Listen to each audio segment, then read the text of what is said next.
Hi, and welcome to the Beer Temple. I am Chris Quinn. With me again is Michael Kiser from the Good Beer Hunting Podcast. Thanks for sticking around. Yeah, you bet.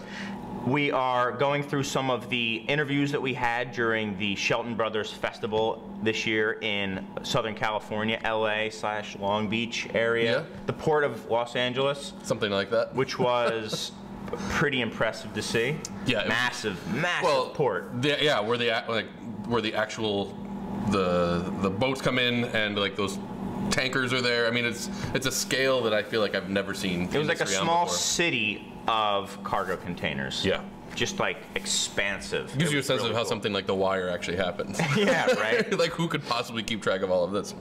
Yeah, it's amazing. Yeah, so we had just sat down with Ron Jeffries, and we kind of flipped it and went with some of the new school, some of the newer people on the scene who are making waves with American sours and wild ales. A lot of talk of terroir. That's Jester King out of Austin, Texas. Yeah. We sat down with Ron and Ron, the two kind of co-owners, co-founders of Jester King. Really, really cool interview. I just thought that the things that they're trying to do and their it's very unconventional. Yeah. Even within their niche. And very romantic. Yeah, like, absolutely. It's what you want. It's everything they were saying, whether they were saying it because they knew I wanted to hear it or not, was what I wanted to hear them say. Yeah, I mean, people think of them as being from Austin, but they're actually outside the city a little bit in this kind of like weird sort of country area.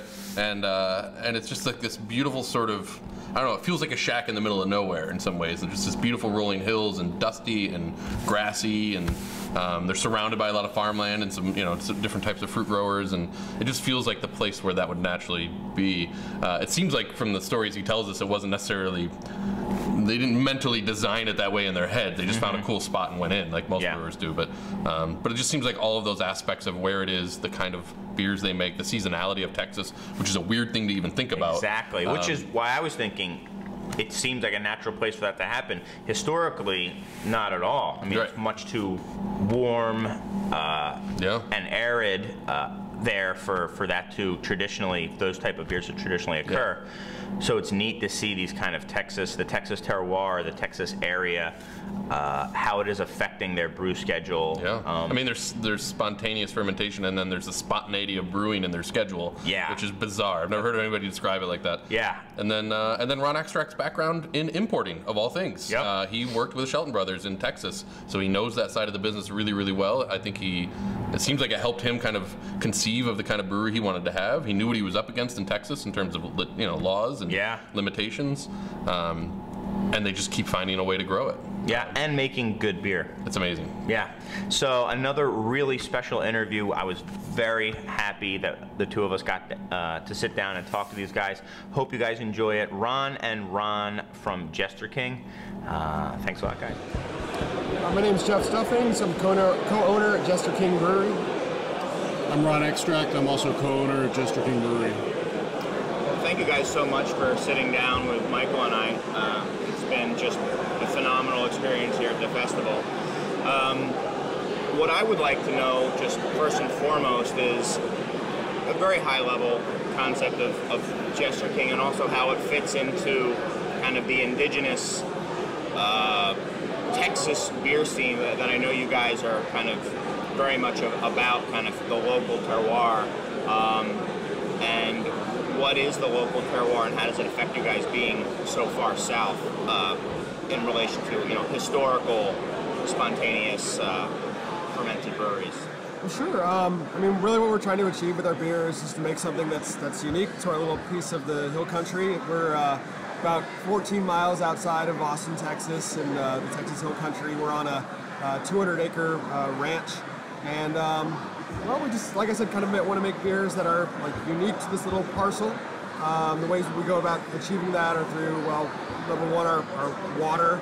We use well water from the Trinity Aquifer, just a raw, untreated well water. We don't do any manipulation to it at all. Wow.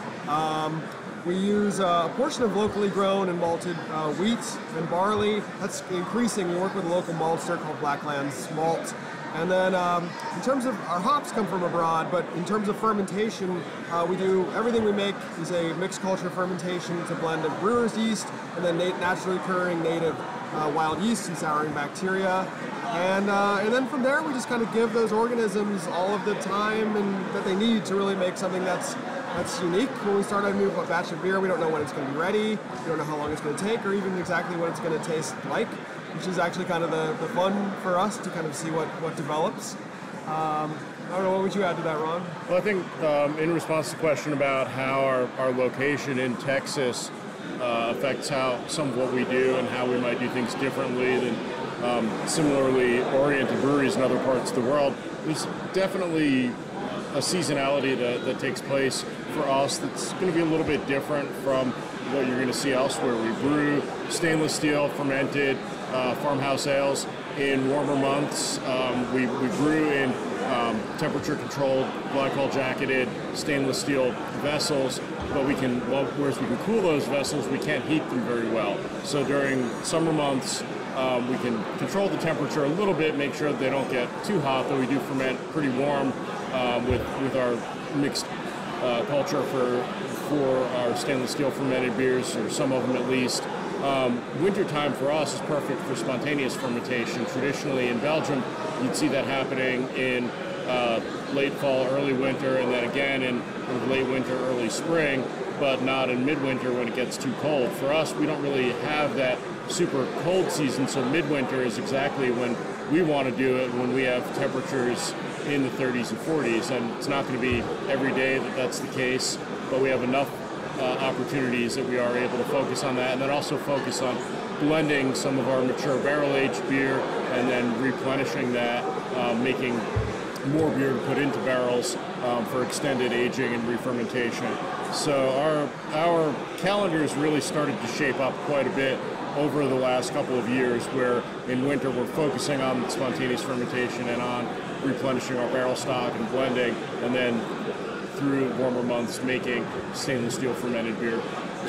So is it to me it has this kind of surfs up at like feel to it in the winter? Is it like literally like, all right, weather's ripe for spontaneous fermentation, let's brew today? That's exactly much, it. yeah. Yeah. That's awesome. That's so cool. Yeah, we just watch the calendar and prepare, say it looks like we might have an opportunity on Tuesday, and get ready to go, and if that opportunity materializes, then we run with it. If not, then we wait until the weather's right. That is one of the coolest things I've ever heard. That's really nice. I mean, so I'd imagine that means that there are times where you miss a window to brew something, and it's just like you just keep waiting and waiting and waiting. We have. I mean, we're committed to the extent to spontaneous fermentation. By the way, we're 2 seasons in, and we're probably going to wait till a 3rd season goes by before we actually start blending. Ultimately, we have the goal of probably, if feasible, getting rid of our heat exchanger. Not that it's a bad piece of equipment in modern brewing, but frankly, we'd like to kind of ditch it and use, well, just our cool ship for everything. But for the time being, to kind of, to answer your question, like we just clear our calendar from like December through February, and we don't put any pressure on our brewers to make any other types of beers. We only make about 1,200-1,500 barrels a year, so there's no production, distributor pressure on anything. So yeah, some days we'll miss the window, but we always are able to get enough in it that we want to during the winter, because we just basically go on kind of like a hiatus for 3 months. Is there a beer that you would like to start us out with? Yeah. Yeah, probably Petit Prince would be the best place to start. It's our table beer. Being here at a festival, this festival is kind of the exception where there are some brewers, making some low gravity beers. When we go to a lot of festivals, it's these big gravity monsters, and so we always like to bring a very sessionable table beer. It's called Petit Prince. Very, very simple beer, just barley and wheat, some Goldings, Fuggle, Perla, and then really this beer is kind of like just almost like somewhat of a neutral vehicle to let our mixed culture really shine through.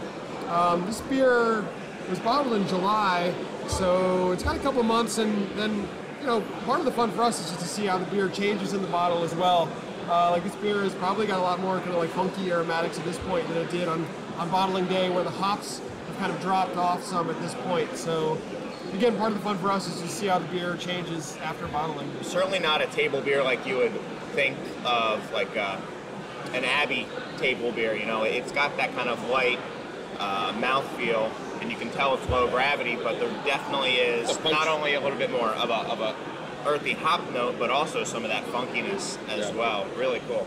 Well, definitely a farmhouse table beer, and there's a lot of, though there is some overlap, there's a lot of contrast between the Abbey or monastic approach to brewing and the farmhouse approach. Monastic brewing tended to be a lot more about doing things in controlled, regimented ways, producing consistent results. Farmhouse brewing was much more about embracing seasonality, embracing ingredients that were available, and creating beer that was a direct product of the land and of choices that the brewer made within the process of any individual batch in response to nature. So really beer brewed in partnership with nature, and that's what we're going for, beer with a unique sense of place.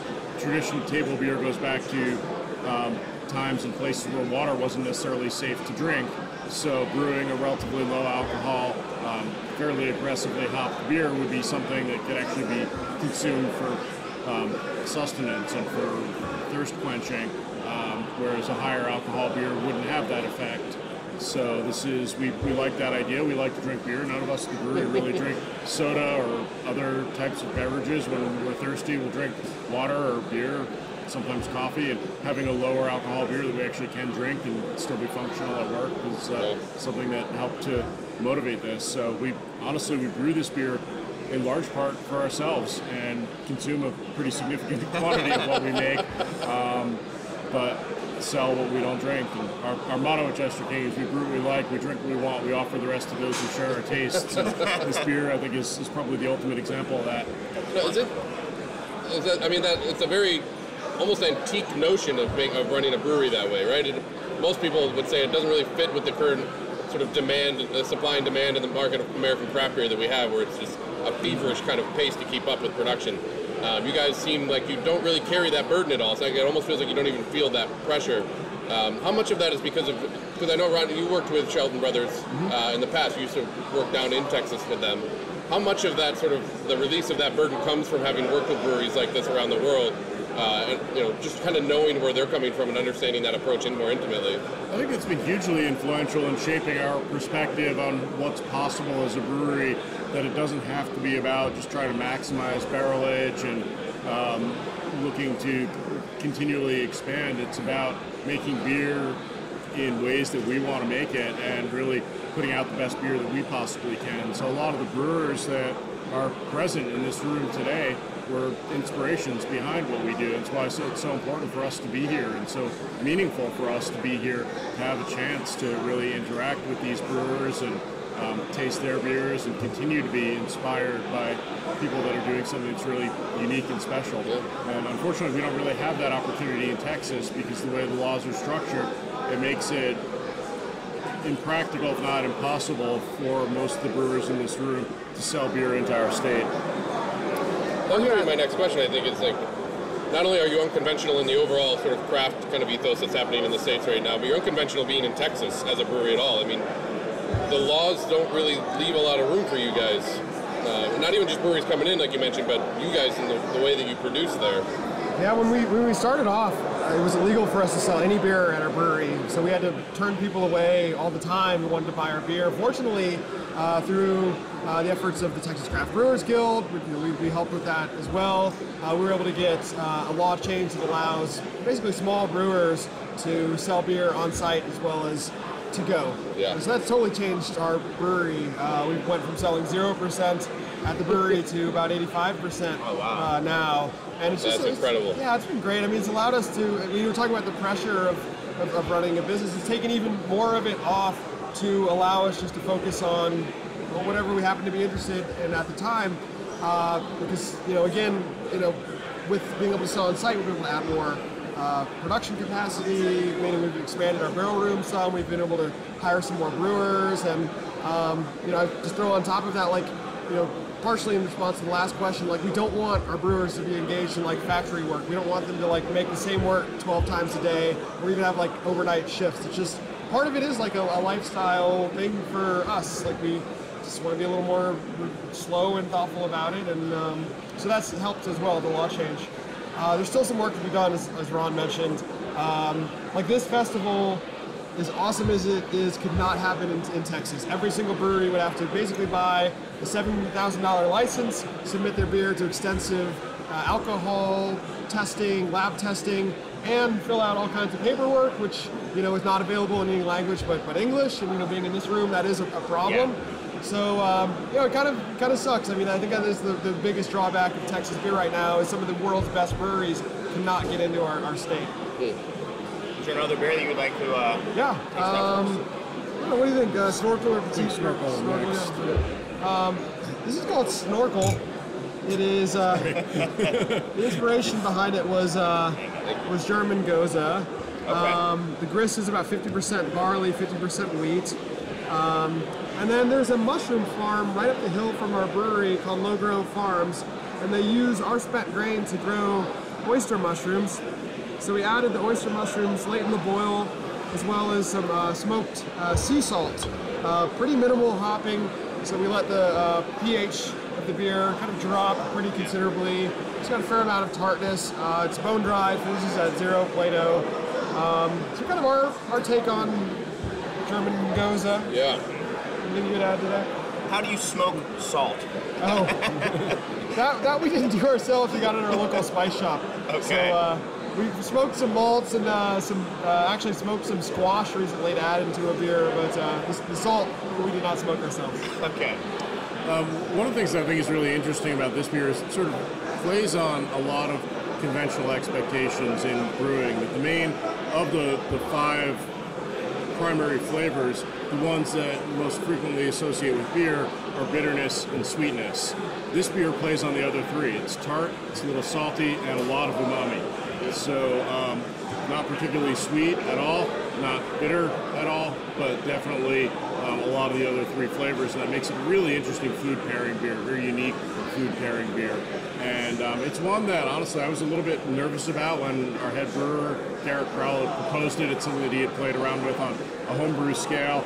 And Garrett's is very experimental, and he's done some really brilliant things for us. When he mentioned the idea of brewing an oyster mushroom goza, I thought maybe he had gone a step too far, but I have to say this has become one of my favorite beers. So. You're like, there's the homebrew part of it. It is awesome. Yeah, that's kind of another, I think, aspect of Jester King that I find to be interesting is that the people that you hire on into the brewing team are really coming from a diverse set of backgrounds. Garrett being sort of a homebrewer that got obsessed with sours for a while. Adrienne, who was in viticulture, she studied winemaking in France. I mean, these are bringing these are some pretty unique kind of aspects, I think, to their knowledge base, their experience, and where they would even have an interest or curiosity in exploring. Absolutely, and I think for us, we've had the kind of good fortune of, because we're not kind of rigidly tied to this production schedule, we've been able to attract some brewers who are really interested in doing some unique things. And I think if the job was to make the same work day in and day out, we wouldn't have got those people to come to us. So I appreciate you mentioning that. We really feel the same way. Well, it seems like you cultivate it. You encourage that kind of exploration. Absolutely, yeah. You're okay with them being kind of weird in this industry. Yeah, absolutely. I mean, weird is good. I mean, we want to do something unique, and I mean, I don't want to make the same beer day in and day out. I like the fact that we don't have a flagship. I mean, we almost take kind of like a brew pub mentality where we just brew a lot of different beers or whatever our interest happens to align with, and whatever ingredients we can get our hands on depending on the season or where the air temperatures are. So. How interesting was when you guys were thinking about the location that you were going to choose for the brewery? How much thought did you guys put into how that would relate to the beer you make? Because obviously, if you're doing open fermentation stuff, spontaneous stuff, like what's going on around the brewery is kind of critical to what happens in that beer. Yeah, I mean, it was. We can't claim that our location was we just kind of randomly lucked into it. We got a call out of the blue. We didn't know where the hell we were going to end up. We got a call out of the blue from a rancher out in the hill country who had this vision for a brewery on his land, and this is very early on. So as soon as we discovered that, we really dug the location, and we knew it was kind of in the hill country where there's a lot of wineries and a lot of agriculture. So we thought that might play into some interesting microflora. we really can't be sure of that even to this day. You didn't go out with a net and try and capture some butterflies, test them or anything, right? Yeah. Yeah, it was just kind of something we stumbled upon, but then like once we had that opportunity to make beer like in the Texas Hill Country, we really started to try to take advantage of that.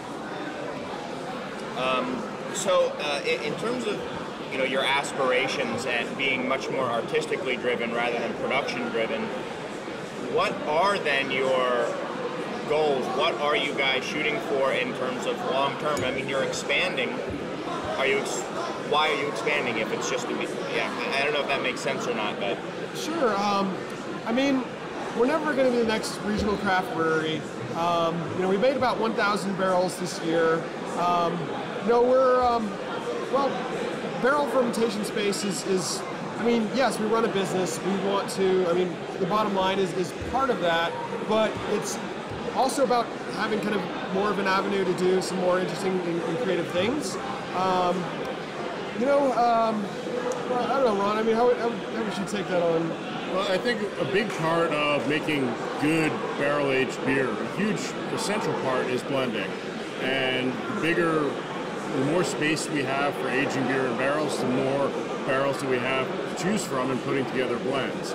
So being able to make more beer, age more beer in barrels, select from a broader range of barrels is going to result in our making ultimately better blends. There's a limit to that because we need to be able to taste the barrels regularly. We want to be able to make beer we need to be able to make beer without compromising our production methods and still doing things the way that we want to do them. But of course, it makes sense to try to maximize that, both from the standpoint of choices of blending components, and then also, just as Jeff mentioned, the standpoint of bottom line. If we can make a little bit more beer and continue to make it the way that we want to make it, continue to be true to our methods and our flavor profiles, then why wouldn't we make a little bit more if there's obviously an audience for it? I mean, right now, one of the biggest parts of my job is honestly saying no to a lot of people.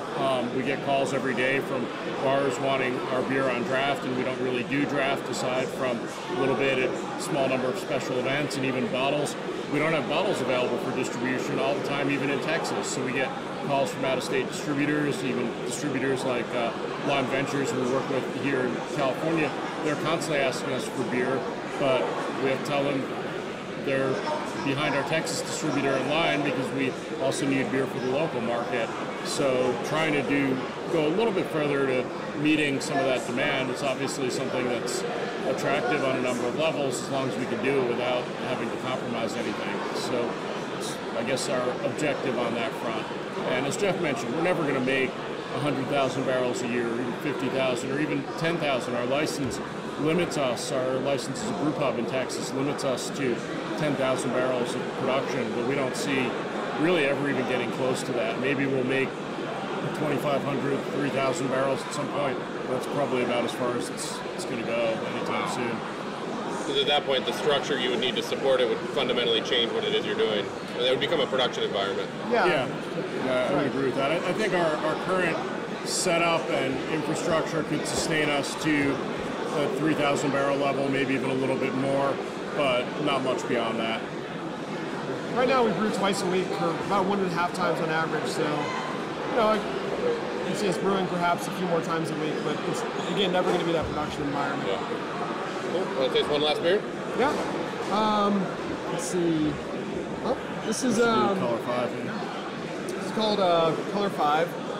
So this beer was fermented in oak barrels. We look for neutral wine barrels. We actually don't use a lot of spirit barrels or wine barrels that have a lot of residual spirit or wine flavor.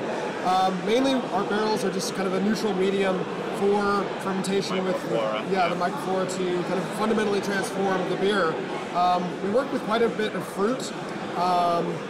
We like to, as far as our fruit fermentations, we don't add fruit to like filtered or pasteurized beer to kind of flavor, kind of post-production flavoring of the beer. We ferment the beer, or the fruit the same way, for instance, cider or wine would ferment fruit. So we try to kind of elevate the flavors of the blueberries in this particular beer through fermentation. These blueberries came from East Texas, about 3-hour drive from our brewery. very, very dry, barrel-aged sour beer with blueberries. Wow, beautiful color. Thank you. Sure. Look at that head. Yep. Thank you. Thanks. And then we use a technique for this re-fermentation called carbonic maceration. So we don't crush the blueberries prior to fermentation. We put them into what is otherwise mature sour beer that's ready to drink. And then over the course of several weeks of re-fermentation, the CO2 pressure splits open the blueberries, which allows all of the sugars to be consumed by the yeast and bacteria. Yeah, and there's like almost the fermentations going on inside the berry. Yeah, wow. We also use a technique called punch downs with this, where we keep the blueberries below the surface so that there's not too much oxygen exposure and they're not attracting acetobacter, which will create acetic acid in the beer. This one, the blueberries were stainless steel, right? So we had a blanket of CO2 on top of the fruit to prevent exposure of oxygen. First time that we tried working with blueberries in mature barrel-aged beer, we did it in oak. We didn't use punch downs, didn't have a CO2 blanket, so the blueberries sat on the surface of the beer, attracted too much acetobacter, and the beer became acidic, vinegary, and we weren't really happy with the flavor profile there, so we ended up dumping that batch. And something that happens occasionally. We are an experimental brewer. It's the nature of experimentation. Some experiments fail. So to be an experimental brewer and then also package and sell every drop of beer we produce would mean selling our failed experiments. It's not something we're willing to do.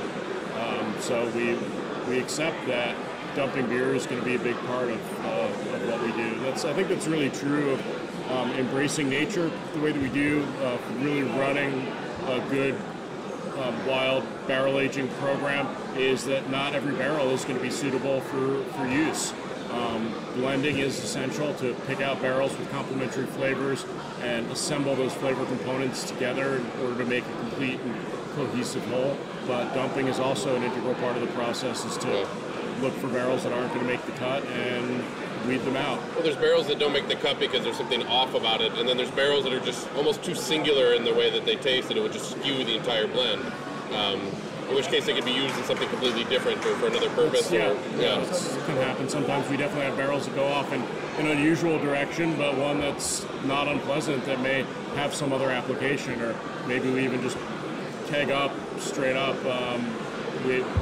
I can't think of an example when we've done that, but it's certainly a possibility that we could have a single barrel that we package if it's something that's just really unique that would be best served on its own. But it's a pretty rare occurrence. Usually barrels are going to have flavor profiles that are not going to be complete or well-rounded on their own, and that need to be blended in order to become part of something that is well-rounded and complete.